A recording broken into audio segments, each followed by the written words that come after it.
नमस्कार मित्रों, आज हम रीट में जो संस्कृत भाषा है उस संस्कृत भाषा का दूसरा जो टॉपिक है वो है आपके संधि। और संधि में से हर बार एक प्रश्न पूछा जाता है। वो प्रश्न किस प्रकार पूछा जाता है वो हमको पता होना चाहिए। संधि में से दो ही प्रकार से प्रश्न आता है, संधि का नाम पूछा जाता है या संधि विच्छेद पूछा जाता है, वो हमको आना चाहिए। आपके एग्जाम में एक अपठित गद्यांश एक अपठित पद्यांश आता है, उसमें से कोई सा शब्द उठाकर कह तो क्या पूछता है, संधि का नाम या पूछा जाता है संधि विच्छेद, और वो दोनों हमको आना चाहिए। तो रीट का दूसरा जो टॉपिक है वो है संधि।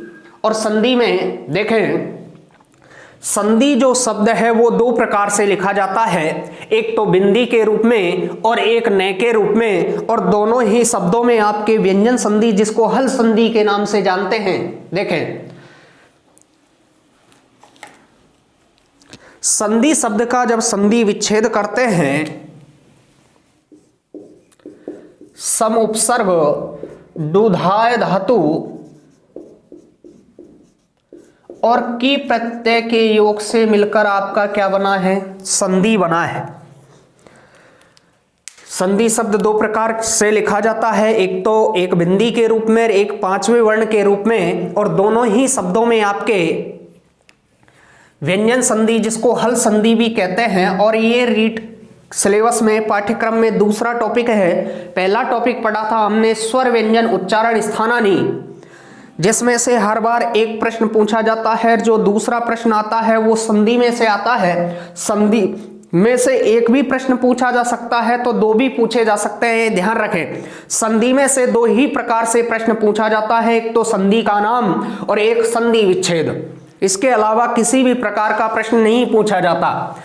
दूसरा टॉपिक पढ़ने जा रहे हैं संधि। संधि शब्द का जब संधि विच्छेद करते हैं तो समतो उपसर्ग डुधाय धातु और की प्रत्यय के योग से आपका क्या बनता है, संधि शब्द बनता है। संधि की परिभाषा की बात करें हम तो संधि की परिभाषा दो हैं आपके। पहली जो परिभाषा है वो है वर्ण संधानम संधि।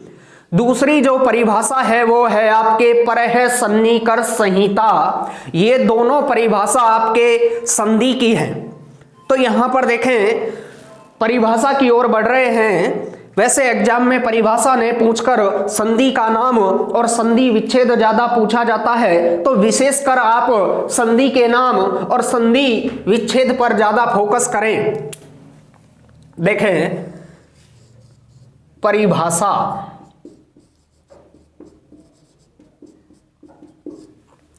पहली जो परिभाषा है वो है वर्ण संधानम संधि।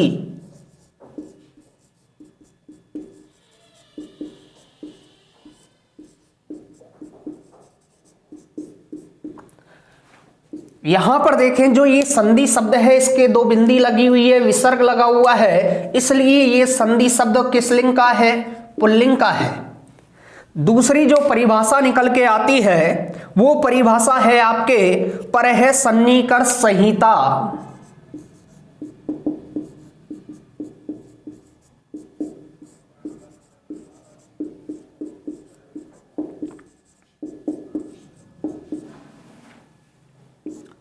यहां पर देखें, परह सन्निकर संहिता जो संधि की दूसरी परिभाषा है। और यहां पर देखें, जो संहिता शब्द है वो स्त्रीलिंग का है।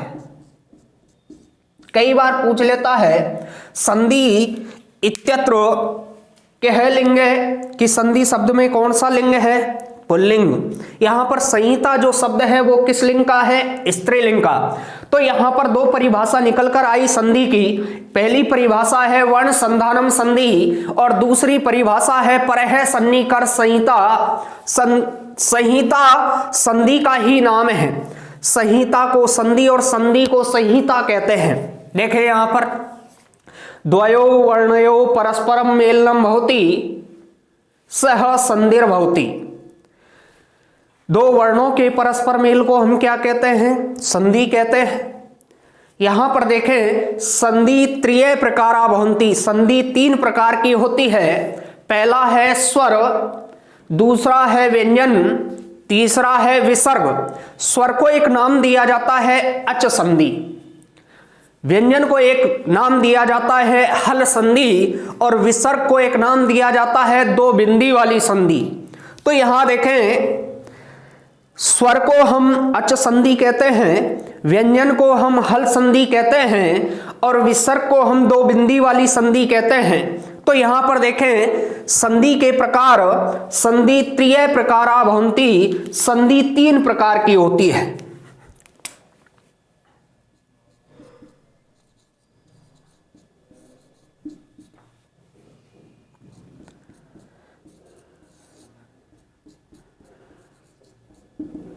यहां पर देखें, संधि के बारे में पढ़ रहे हैं। संधि 3 प्रकार की होती है।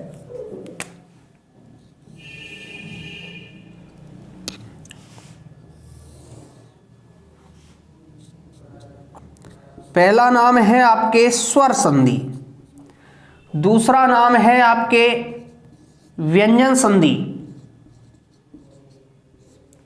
तीसरा नाम है आपके विसर्ग संधि।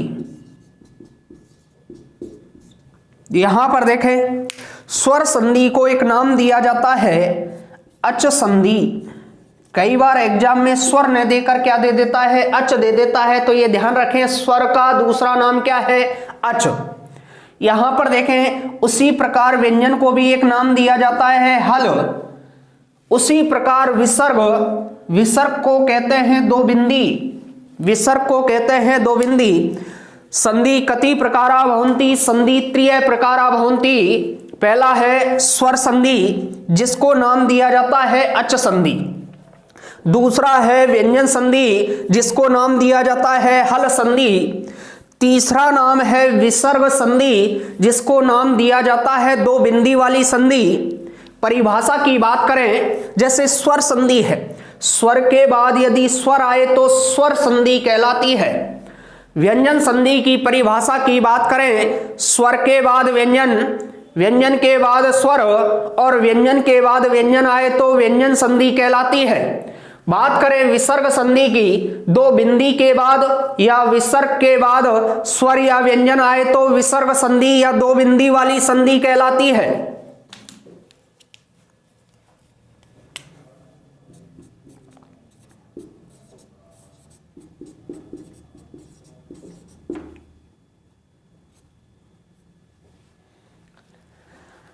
यहां पर देखें, स्वर के बाद व्यंजन,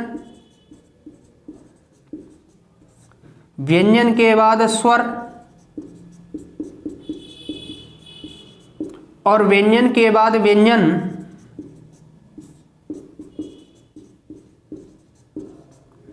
आए तो व्यंजन संधि कहलाती है। और विसर्ग संधि की बात करें हम, दो बिंदी के बाद स्वर या व्यंजन आए तो विसर्ग संधि कहलाती है। देखें, दूसरा टॉपिक लिया है रीट का जिसका नाम है संधि। संधि में यही ध्यान रखें, एक तो हमको संधि का नाम आना चाहिए, दूसरा हमको संधि विच्छेद आना चाहिए। कई बार देखते ये हैं कि हम सूत्रों को रटने लग जाते हैं, जैसे दीर्घ संधि का सूत्र है, गुण संधि का सूत्र है, वृद्धि का है, यण का है, अयादि का है, पूर्वरूप का है, पररूप का है। एग्जाम में सूत्र ने पूछकर संधि का नाम और संधि विच्छेद पूछा जाता है। सूत्रों से न पढ़कर हम यदि साधारण भाषा में पढ़ें तो जल्दी समझ में आता है, क्योंकि कुछ बच्चों के पास किसी को छोड़े 5 साल, किसी को 2 साल, किसी को 3 साल छोड़े हो गए संस्कृत को। तो ये हमको पता होना चाहिए। विशेषकर आपको जो फोकस करना है वो आपको संधि के नाम और संधि विच्छेद पर करना है, तो ये थोड़ा ध्यान रहे। देखें, हम ले रहे हैं रीट का दूसरा टॉपिक संधि। संधि शब्द दो प्रकार से लिखा जाता है, एक तो बिंदी वाला और एक लिखा जाता है 5वें वर्ण वाला, और दोनों ही शब्दों में आपके व्यंजन संधि है। देखें, यहाँ पर संधि शब्द का जब हमने संधि विच्छेद किया तो सम तो क्या है, उपसर्ग, दुधाय क्या है, धातु, जिसमें डू का और णे का लोप होकर दा धातु बत्ती है, धा धातु बत्ती है और इसमें की प्रत्यय जुड़ता है और इन से तीनों से मिलकर आपके क्या बनता है, संधि शब्द बनता है। इन तीनों से मिलकर आपके क्या बनता है, संधि शब्द बनता है। संधि की दो परिभाषा निकलकर आई। पहली परिभाषा है वर्ण संधानम संधि, पहली परिभाषा है वर्ण संधानम संधि। दूसरी परिभाषा है परह सन्निकर संहिता। यहां पर संधि जो शब्द है वो पुल्लिंग का है और संहिता जो शब्द है वो स्त्रीलिंग का है। आगे देखें, संधि त्रिय प्रकारा भवन्ति। संधि तीन प्रकार की होती है। संधि त्रिय प्रकारा भवन्ति, संधि तीन प्रकार। यहां पर देखें, पहला जो प्रकार है स्वर संधि, दूसरा जो प्रकार है व्यंजन संधि, तीसरा जो प्रकार है विसर्ग संधि।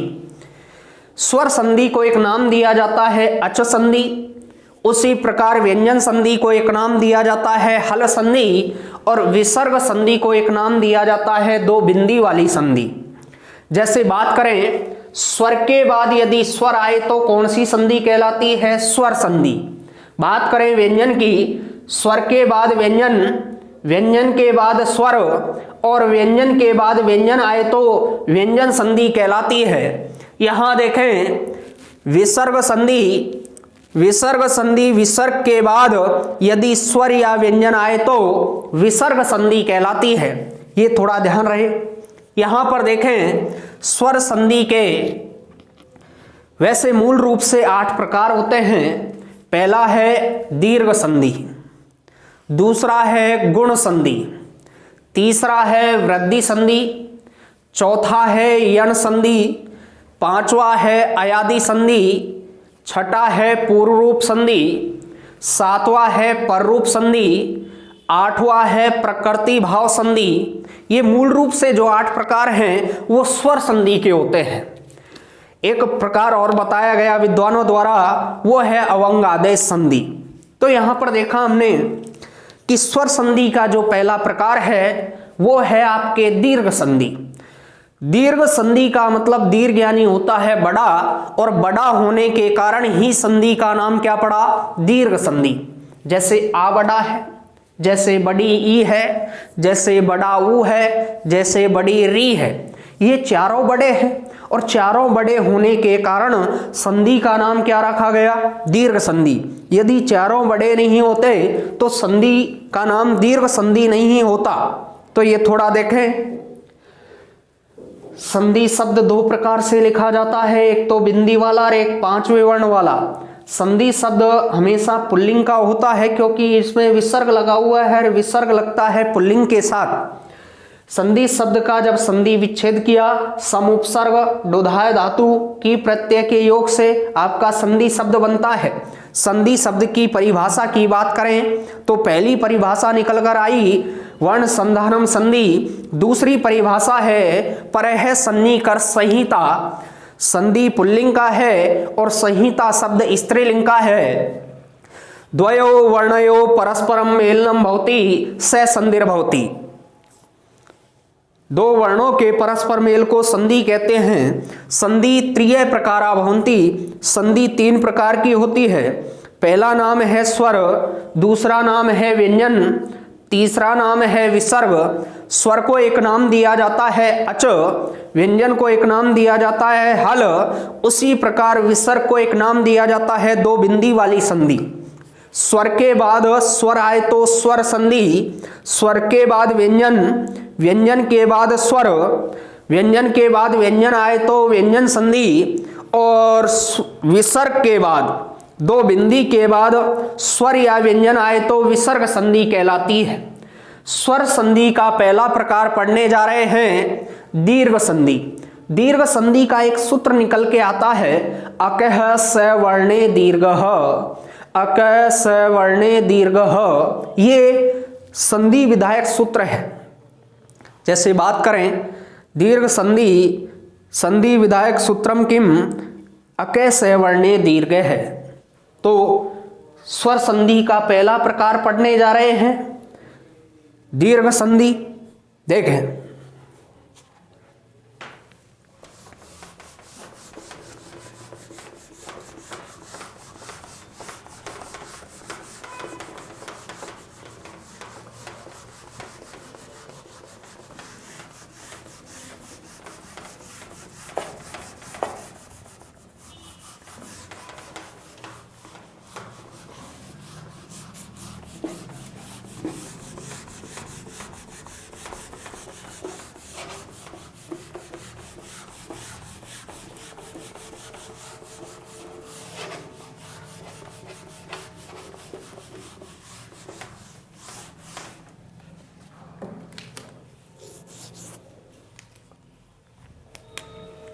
यहाँ पर स्वर संधि का जो पहला प्रकार है उसका नाम है दीर्घ संधि।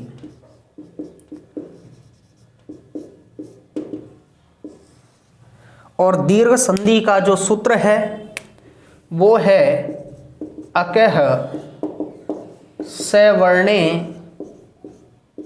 दीर्घः।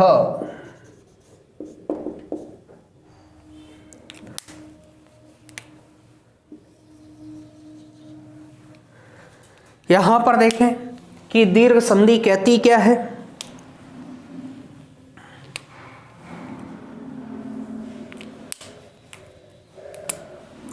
दीर्घ संधि कहती है ए आ के बाद ए और आ आए तो आ हो जाता है।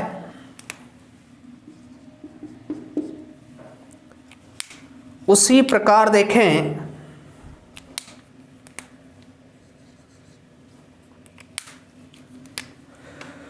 छोटी ई और बड़ी ई, इसके बाद छोटी ई और बड़ी ई आए तो बड़ा ई हो जाता है। उसी प्रकार देखें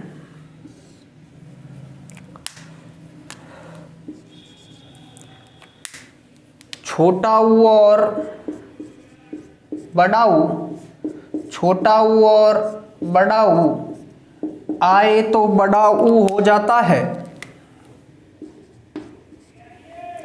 उसी प्रकार देखें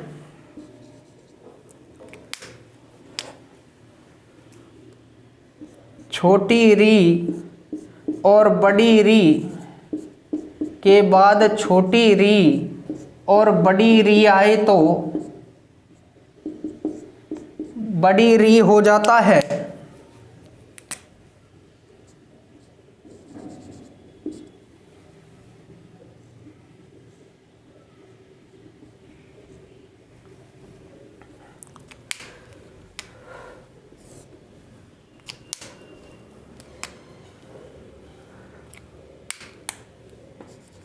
री के बाद यदि री आए तो री हो जाता है।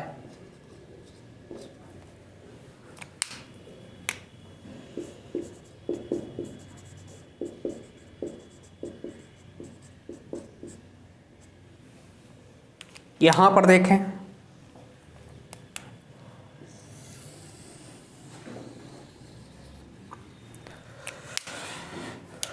ए आ के बाद ए और आ आए तो आ हो जाता है। छोटी ई और बड़ी ई के बाद छोटी ई और बड़ी ई आए तो बड़ी ई हो जाता है। छोटा ऊ और बड़े ऊ के बाद छोटा ऊ और बड़ा ऊ आए तो बड़ा ऊ हो जाता है।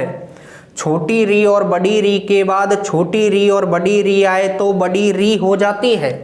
री के बाद यदि री हो तो री ही रहता है क्योंकि री का दीर्घ रूप नहीं होता। देखें अके सवर्णे दीर्घ कहता है अक आपका एक प्रत्याहार है और अक प्रत्याहार में आपके 5 स्वर आते हैं ए ई ऊ री। यहां देखें अक जो आपका प्रत्याहार है उसमें आपके ये जो स्वर हैं ए ई ऊ री री, ये 5 जो स्वर हैं आपके अक प्रत्याहार में आते हैं। तो यहाँ पर 5 स्वरों का प्रयोग किया गया है। तो ये देखें यहाँ पर यदि दोनों यदि छोटे हैं तो भी बड़ा होगा, एक छोटा और एक बड़ा है फिर भी बड़ा होगा, एक बड़ा और एक छोटा है तो भी बड़ा होगा, और दोनों बड़े हैं फिर भी बड़ा होगा, क्योंकि संधि का नाम क्या है? दीर्घ संधि। इसलिए इसमें हम कह सकते हैं आ, बड़ी ई, बड़ा ऊ और बड़ी री, ये जो चारों स्वर हैं ये किस संधि में आते हैं? दीर्घ संधि में आते हैं। क्योंकि आ भी कैसा है? बड़ा। बड़ी ई भी कैसी है? बड़ी। बड़ा ऊ भी कैसा है, बड़ा, और बड़ी री भी कैसी है, बड़ी, और बड़ा होने के कारण ही संधि का नाम क्या पड़ा, दीर्घ संधि। यदि बड़ा नहीं होता तो संधि का नाम दीर्घ संधि नहीं होता। तो ये थोड़ा ध्यान रहे। ए के बाद ए आएगा तो भी आ होगा, ए के बाद आ आता है तो भी आ होगा, आ के बाद ए होगा तो भी आ होगा, और आ के बाद आ होगा तो भी आ होगा। देखें, ये तो था तरीका, ये फर्स्ट तरीका। सेकंड तरीका देखें, ए प्लस ए,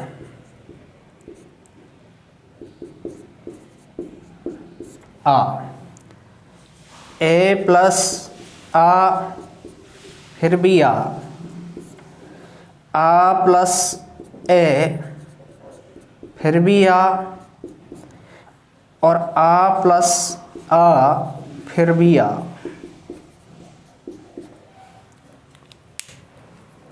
यहां पर देखें, दोनों छोटे तो बड़ा, एक छोटा एक बड़ा फिर भी बड़ा, एक बड़ा और एक छोटा फिर भी बड़ा, और दोनों बड़े फिर भी बड़ा, क्योंकि संधि का नाम क्या है, दीर्घ संधि। ध्यान रखें, संधि विच्छेद करते हैं तो संधि विच्छेद में उल्टा कर दिया जाता है। तो यहाँ पर देखा हमने, आ का उल्टा क्या है, ए प्लस ए, आ का उल्टा क्या है, ए प्लस आ का उल्टा क्या है, आ प्लस ए, और आ का उल्टा क्या है, आ प्लस आ। ये संधि विच्छेद करें तब देखना है। ध्यान रखें, ऐसा शब्द जिसमें से आ की ध्वनि निकल रही है, वहीं से शब्द के हम क्या करेंगे, टुकड़े करेंगे, और टुकड़े में क्या करते हैं, उल्टा करते हैं। और उल्टा करना ही किसका नाम है, संधि विच्छेद का नाम है। उल्टा करना ही किसका नाम है, संधि विच्छेद का नाम है। इसी प्रकार आगे देखेंगे, छोटी ई और छोटी ई बराबर बड़ी, छोटी ई और बड़ी बड़ी, बड़ी छोटी ई बड़ी, दोनों बड़ी फिर भी बड़ी, क्योंकि संधि का नाम क्या है, दीर्घ संधि है। संधि का नाम क्या है, दीर्घ संधि है। दोनों छोटी तो बड़ी, एक छोटी एक बड़ी तो बड़ी, एक बड़ी एक छोटी तो बड़ी, दोनों बड़ी फिर भी बड़ी, क्योंकि संधि का नाम क्या है, दीर्घ संधि। जहां से बड़ी ई की ध्वनि निकले वहीं से शब्द का क्या करें, टुकड़ा करें, और टुकड़ा करने पर उल्टा करें। जैसे यहाँ पर देखें, ई का उल्टा ई प्लस ई का उल्टा छोटी और बड़ी, ई का उल्टा बड़ी और छोटी, और ई का उल्टा बड़ी बड़ी। तो उल्टा करना ही किसका नाम है, संधि विच्छेद का नाम है। ये ध्यान रहे। इसी प्रकार आगे की ओर बढ़ते हैं। छोटा ऊ, छोटा ऊ कैसा ऊ होगा, बड़ा ऊ। छोटा ऊ बड़ा ऊ कैसा ऊ होगा, बड़ा ऊ। बड़ा ऊ छोटा ऊ कैसा ऊ होगा, बड़ा ऊ। बड़ा ऊ कैसा ऊ होगा, बड़ा ऊ, क्योंकि संधि का नाम क्या है, दीर्घ संधि। दोनों छोटे तो बड़ा, एक छोटा एक बड़ा तो भी बड़ा, एक बड़ा और एक छोटा तो भी बड़ा, और दोनों बड़े फिर भी बड़ा, क्योंकि संधि का नाम क्या है, दीर्घ संधि। कौन सी संधि है, दीर्घ संधि। तो यहां देखें, जहां से बड़े ऊ की ध्वनि निकले वहीं से शब्द के क्या करें, टुकड़े करें, और टुकड़े में क्या करें, उल्टा करें। और उल्टा नाम है संधि विच्छेद का, उल्टा नाम है संधि विच्छेद का। जैसे बड़ा ऊ है, बड़े ऊ का उल्टा किया छोटा ऊ प्लस छोटा ऊ। उल्टा करना ही नाम किसका है, संधि विच्छेद का नाम है। आगे ऊ से आगे जब बढ़ते हैं तो ऊ से आगे आपके री आता है। छोटी री प्लस छोटी री कैसा री होगा, बडारी, छोटी प्लस बड़ी कैसा री होगा, बडारी, बडारी प्लस छोटा री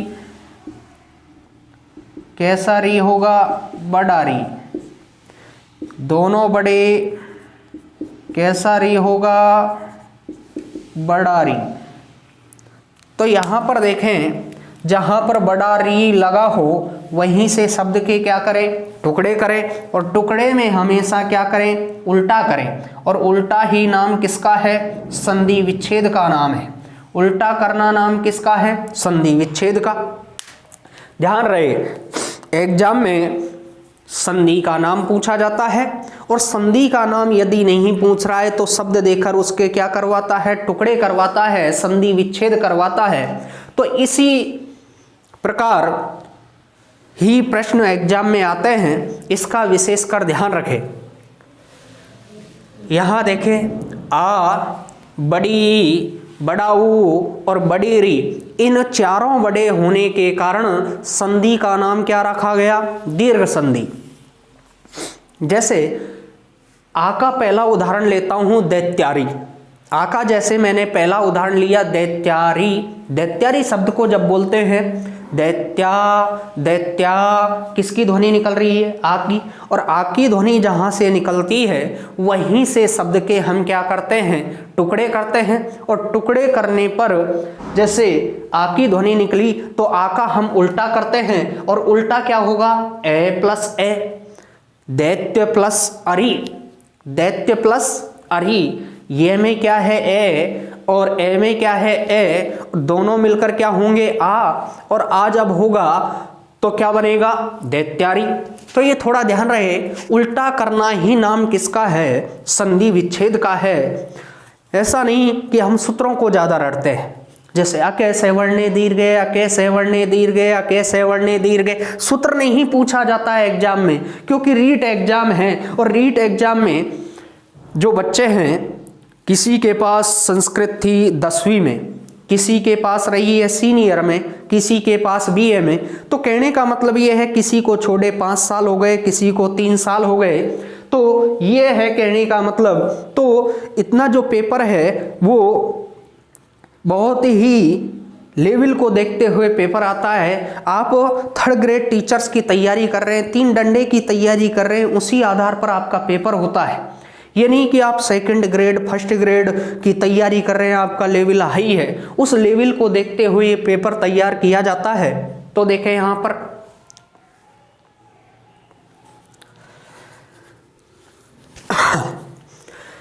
अब सबसे पहले हम उदाहरण पढ़ने जा रहे हैं आके। यहां पर देखा, ए आ के बाद ए और आ हो तो आओ हो जाता है, छोटी ई बड़ी ई के बाद छोटी ई और बड़ी ई हो तो बड़ी ई हो जाता है, छोटा ऊ और बड़ा ऊ हो तो इनके बाद छोटा ऊ और बड़ा ऊ हो तो बड़ा ऊ हो जाता है, छोटी री बड़ी री के बाद छोटी री और बड़ी री हो तो बड़ी री हो जाता है, री के बाद री हो तो री हो जाता है। री का कोई दीर्घ रूप नहीं होता। यहाँ पर देखें, दोनों छोटे तो बड़ा, एक छोटा एक बड़ा तो बड़ा, एक बड़ा और एक छोटा तो बड़ा, और दोनों बड़े फिर भी बड़ा, क्योंकि संधि का नाम क्या है, दीर्घ संधि। संधि का नाम क्या है, दीर्घ संधि। ये थोड़ा विशेष कर ध्यान रखें। अब सबसे पहले जो पढ़ने जा रहे हैं वो हम किसके उदाहरण पढ़ेंगे, आ वाले उदाहरण पढ़ेंगे। बढ़ रहे हैं आगे की ओर।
पढ़ने जा रहे हैं आ के उदाहरण।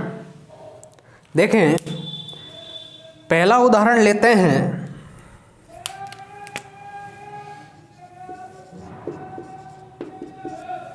पहला जैसे उदाहरण लिया हमने दैत्यारी। पहले शब्द को बोले और उस शब्द में से यदि आ की ध्वनि निकल रही तो आ कैसा है? बड़ा, और बड़ा होने के कारण ही संधि का नाम क्या रखा? दीर्घ संधि। यदि बड़ा नहीं होता तो संधि का नाम दीर्घ संधि नहीं होता। यहां पर देखें, दैत्यारी, दैत्यारी, दैत्यारी, दैत्या, दैत्या, दैत्या। आ की ध्वनि निकल रही है और जहां से आ की ध्वनि निकलती है वहीं से शब्द के टुकड़े करें, और टुकड़े जब करें तो उल्टा करें। आ का जैसे उल्टा हमने पढ़ा था, आ का उल्टा होता है ए प्लस ए, आ का उल्टा होता है आ प्लस ए, आ का उल्टा होता है ए प्लस आ का उल्टा होता है आ प्लस आ। ये उल्टा करना ही नाम किसका है? संधि विच्छेद का है। संधि का नाम पूछा जाता है, और संधि का नाम नहीं पूछा तो संधि विच्छेद पूछा जाता है। संधि में दो ही प्रकार से प्रश्न आता है, संधि के नाम से संबंधित या संधि विच्छेद से संबंधित। देखें यहां पर पहला जो उदाहरण लिया है वो लिया है दैत्यारी। यहां दैत्यारी में देखा कि आ की ध्वनि कहां से निकली? या से, और जहां से आ की ध्वनि निकलती है वहीं से शब्द के क्या करते हैं? टुकड़े करते हैं। अब जैसे हमने टुकड़े किए तो दैत्य प्लस अरि,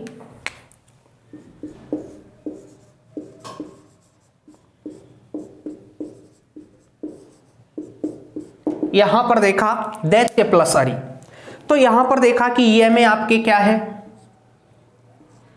ए, और इधर भी आपके क्या है? ए। यहां पर देखें, यहां पर आपके क्या है? आ। यहां पर पहला जो उदाहरण लिया है ये देखें, दैत्यारी जो शब्द है उसको बोलकर देखें, और जब हमने बोलकर देखा तो आ की ध्वनि निकली, और आ की जब ध्वनि निकलती है, जहां से आ की ध्वनि निकली वहीं से शब्द के हमने टुकड़े किए, और टुकड़े जब किए तो दैत्य प्लस अरि बना, और दैत्य में ये में देखा कि क्या है? ए, और अरि में क्या है? ए। तो यहां पर देखें कि ये आ का उल्टा है, आ का उल्टा है, और आ का उल्टा करना ही नाम किसका है? संधि विच्छेद का है। उल्टा नाम होता है संधि विच्छेद, और सीधा करते हैं तो होता है संधि युक्त शब्द बन जाता है। क्या बन जाता है? संधि युक्त शब्द। यहां पर देखें, अगला उदाहरण लेते हैं मुरारी। अगला उदाहरण जैसे हमने लिया मुरारी, मुरा, मुरा, मुरा, मुरा, किसकी ध्वनि निकली? आ की, और जहां से आ की ध्वनि निकलती है वहीं से शब्द के क्या करें? टुकड़े करें, और टुकड़े करने पर उल्टा करें, और उल्टा नाम है संधि विच्छेद का। उल्टा नाम है संधि विच्छेद का। जैसे अगला उदाहरण लेने जा रहे हैं हम मुरारी। जैसे अगला उदाहरण है आपके मुरारी। मुरारी शब्द को हमने देखा, मुरा, मुरा, मुरा, जहां से आ की ध्वनि निकलती है वहीं से शब्द के क्या करने हैं? टुकड़े, और टुकड़े में क्या करना है? उल्टा करना है।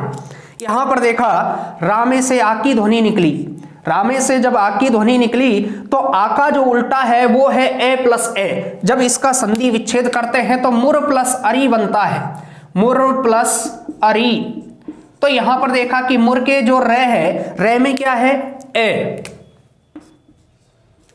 और इधर आपके क्या है? अरि में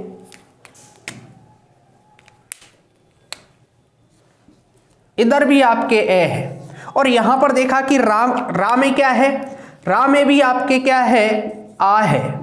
तो यहां पर देखा कि जहां पर शब्द में आ रहा है वहीं से शब्द के हमको टुकड़े करने हैं, और आ का क्या करना है? उल्टा करना है। आ का क्या करना है? उल्टा करना है। तो ये थोड़ा ध्यान रहे।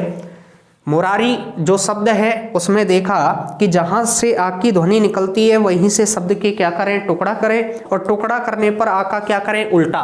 तो यहां पर देखा कि आ का उल्टा क्या है? ए और ए। ये किसका उल्टा है? आ का उल्टा है, और उल्टा नाम किसका होता है? संधि विच्छेद का नाम होता है। उल्टा करना ही नाम किसका है? संधि विच्छेद का है। जैसे बात करें अगला जो उदाहरण है कदा अत्र। अब कदा अत्र को देखा, कदा कदा कदा, आ देखो कहां पर आ रहा है? आ देखा हमने किस में आया? दा में। वहीं से शब्द के क्या करने हैं? टुकड़े करने हैं। वहीं से शब्द के क्या करने हैं, टुकड़े करने हैं। टुकड़े जब किए तो कदा प्लस अत्र, कदा प्लस अत्र। तो यहां पर देखा दा में क्या है आ और इधर क्या है ए, जहां आ का उल्टा क्या होता है आ प्लस ए, और उल्टा नाम किसका है, संधि विच्छेद का है। उल्टा नाम किसका है, संधि विच्छेद का है। जैसे अगला उदाहरण लिया हमने मामापी, ममापी,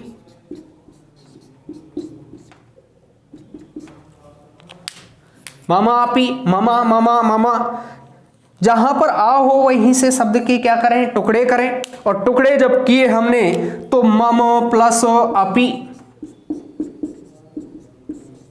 इधर देखा हमने में क्या है ए और इधर क्या है ए, ये किसका उल्टा है, आ का उल्टा है। और उल्टा नाम ही क्या है, संधि विच्छेद। उल्टा नाम ही क्या है, संधि विच्छेद।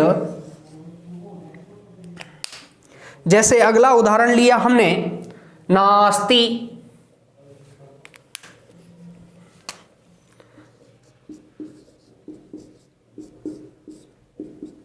ना ना ना किसमें से ध्वनि निकल रही है, आ की, न में से। वहीं से शब्द के हमको क्या करने हैं, टुकड़े करने हैं।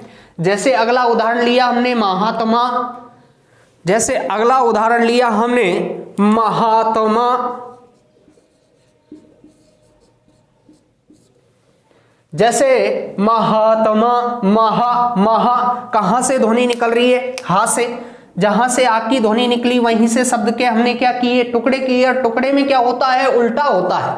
उल्टा नाम किसका है, संधि विच्छेद का नाम है। उल्टा नाम है संधि विच्छेद। जैसे अगला उदाहरण लिया हमने विद्यार्थी,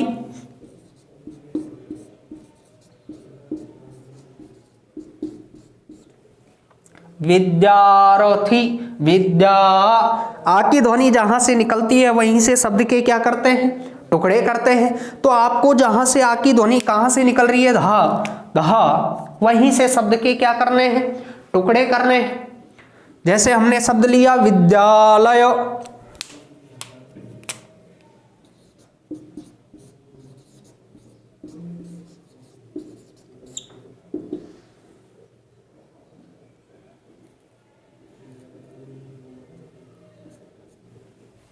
तो देखें विद्यालय में देखें कि कहां से ध्वनि निकली, धा से। वहीं से शब्द के क्या करें, टुकड़े करें। नास्ति का जब संधि विच्छेद करते हैं तो ने प्लस अस्ति। महात्मा का जब संधि विच्छेद करते हैं तो महा प्लस आत्मा। विद्यार्थी का जब संधि विच्छेद किया तो विद्या प्लस अर्थी।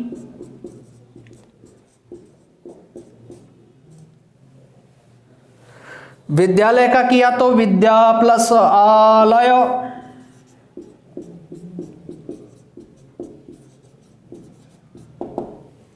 तो यहां पर देखा हमने ये जो उदाहरण पढ़े हैं, हमने आ के उदाहरण पढ़े। ये जो उदाहरण है वो किसके हैं, आ के उदाहरण है। देखो दैत्या, दैत्या किसकी ध्वनि, आ की। मुरा, मुरा किसकी ध्वनि, आ की। कदा, कदा किसकी ध्वनि, आ की। ममा, ममा किसकी ध्वनि, आ की। न, न किसकी ध्वनि, आ की। महा, महा किसकी ध्वनि, आ की। विद्या, विद्या किसकी ध्वनि, आ की। विद्या, विद्या किसकी ध्वनि, आ की। और आ की ध्वनि किस संधि में से, दीर्घ संधि में से। और संधि विच्छेद करते समय हम आ का क्या करते हैं, उल्टा करते हैं। और उल्टा नाम ही किसका है, संधि विच्छेद का है। उल्टा नाम किसका है, संधि विच्छेद का है। ध्यान रहे कि हम संधि के साथ साथ एक टॉपिक और लेते चल रहे हैं जिसका नाम है शब्द रूप। कल भी हमने एक शब्द रूप पढ़ा था, राम शब्द रूप। राम शब्द रूप जब पढ़ा वो था आपके आकारांत पुल्लिंग का शब्द। आज पढ़ेंगे हरि शब्द रूप जो है आपके इकारांत पुल्लिंग का शब्द।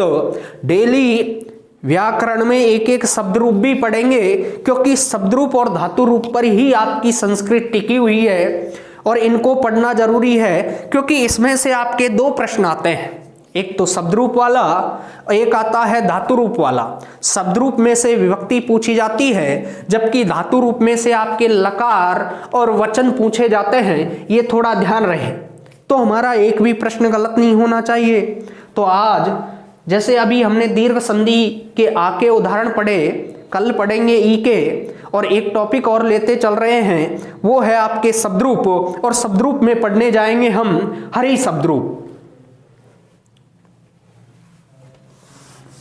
देखें, संधि के साथ साथ एक टॉपिक और पढ़ रहे हैं, उसका नाम है शब्द रूप।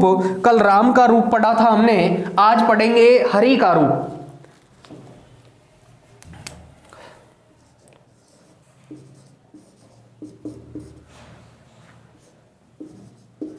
हरि जो शब्द है वो इकारांत पुल्लिंग का शब्द है। तो यहां पर देखें, कल भी बताया था, हमेशा जो प्रश्न आता है वो विभक्ति से संबंधित आता है, और विभक्ति आपके होती हैं 7।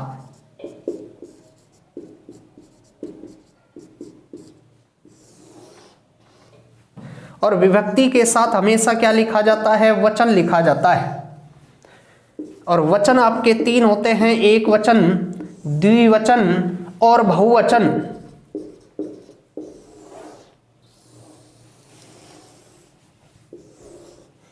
और विभक्तियां आपके 7 होती हैं। 7 की बात करें, प्रथमा, द्वितीया, तृतीया, चतुर्थी, पंचमी, षष्ठी, सप्तमी, ये आपकी 7 विभक्तियां होती है। तो देखें, विभक्ति पहली है आपके प्रथमा, दूसरी है द्वितीया, तृतीया, चतुर्थी, पंचमी, षष्ठी, सप्तमी। यहां पर देखें, हरि शब्द जो आपके इकारांत पुल्लिंग का शब्द है, तो हरि शब्द रूप पढ़ने जा रहे हैं। प्रथमा का हरि, हरि, हरिय, हरिम, हरि, हरीन, हरिणा, हरिभ्याम,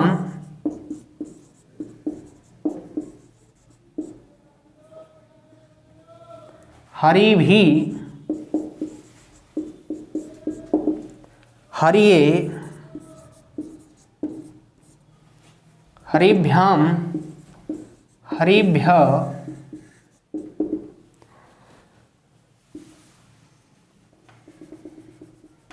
हरे, हरिभ्याम, हरिभ्य, हरे, हरियो,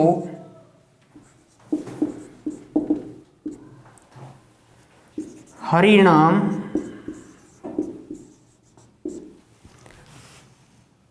हरौ,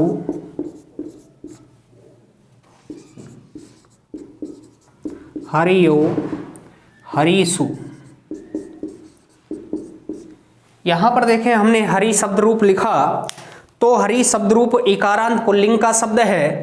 तो यहां पर ध्यान रखें, जैसे हरि शब्द नहीं आया आपके और हरि से संबंधित आ गया, कोई भी शब्द आ गया, और यदि वो इकारांत पुल्लिंग का है, तो आपको हरि के तरह ही उसके रूप चलाकर उसमें विभक्ति बतानी है कि कौन सी है।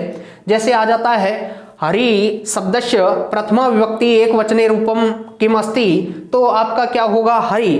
जैसे पहले एक बार बोल लेते हैं, हरि, हरि, हरिय, हरिम, हरि, हरीन, हरिणा, हरिभ्याम, हरिभि, हरिये, हरिभ्याम, हरिभ्य, हरे, हरिभ्याम, हरिभ्य, हरे, हरियो, हरिणाम, हरौ, हरियो, हरीसु। तो यहां पर देखा, इसमें विभक्ति पूछी जाती है। हर बार रीट में एक प्रश्न आता है, वो आता है शब्द रूप से संबंधित, जिसमें विभक्ति पूछी जाती है। जैसे पूछ लिया, हरि में पूछ लिया, हरि शब्दस्य द्वितीय विभक्ति एक वचने रूपम किमस्ति हरिम। जैसे पूछ लिया, हरि शब्दस्य तृतीय एक वचने रूपम किमस्ति हरिणा, हरि शब्दस्य चतुर्थी विभक्ति एक वचने रूपम किमस्ति हरिये। जैसे हरि शब्दस्य पंचमी विभक्ति एक वचने रूपम किमस्ति हरे। जैसे पूछ लिया, हरि शब्दस्य षष्ठी विभक्ति एक वचने रूपम किमस्ति हरे। जैसे पूछ लिया, हरि शब्दस्य सप्तमी विभक्ति एक वचने रूपम किमस्ति हरौ। जैसे पूछ लिया, हरि शब्दस्य षष्ठी विभक्ति बहुवचने रूपम किमस्ति हरिणाम। जैसे पूछा गया, हरि शब्दस्य सप्तमी विभक्ति बहुवचने रूपम किमस्ति हरिषु। जैसे पूछ लिया जाता है, हरि शब्दस्य तृतीय विभक्ति बहुवचने रूपम किमस्ति हरिभिः। जैसे पूछ लिया जाता है, हरि शब्दस्य चतुर्थी विभक्ति बहुवचने रूपम किमस्ति हरिभ्यः। तो यहाँ पर देखा कि ये जरूरी नहीं कि हरि का ही आए, कोई भी शब्द आए तो उस शब्द को देखें कि अकारांत पुल्लिंग का है या इकारांत पुल्लिंग का है। यदि अकारांत पुल्लिंग का है तो राम की तरह चलाएं, यदि इकारांत पुल्लिंग का है तो हरि की तरह चलाएं। ये आज हमने एक शब्द रूप भी पढ़ा है साथ साथ, तो ये थोड़ा ध्यान रहे कि शब्द रूप और धातु रूप में से एक प्रश्न आता है। शब्द रूप में से तो विभक्ति पूछी जाती है, जबकि धातु रूप में से लकार या वचन पूछा जाता है। तो ज्यादातर बच्चों का जो प्रश्न है वो यहीं से गलत होता है, तो इनको भी ध्यान रहे। शब्द रूप और धातु रूप जो आपने 8वीं 9वीं और 10वीं क्लास में या 6ठी 7वीं क्लास में पढ़े होंगे, जो हमारे अब तक याद नहीं है, क्योंकि हमने सोचा कि कौन सी एग्जाम में आएगी संस्कृत, पर आपके रीट में जो 30 प्रश्न आते हैं वो 15 ग्रामर के और 15 शिक्षण विधियों के आते हैं। तो इसका अवश्य ध्यान रखें। आज के लिए इतना पर्याप्त है, और अगली जो क्लास होगी वो होगी आपकी कल, जिसमें हम टॉपिक लेंगे दीर्घ संधि, और दीर्घ संधि के साथ साथ अगला शब्द रूप लेंगे।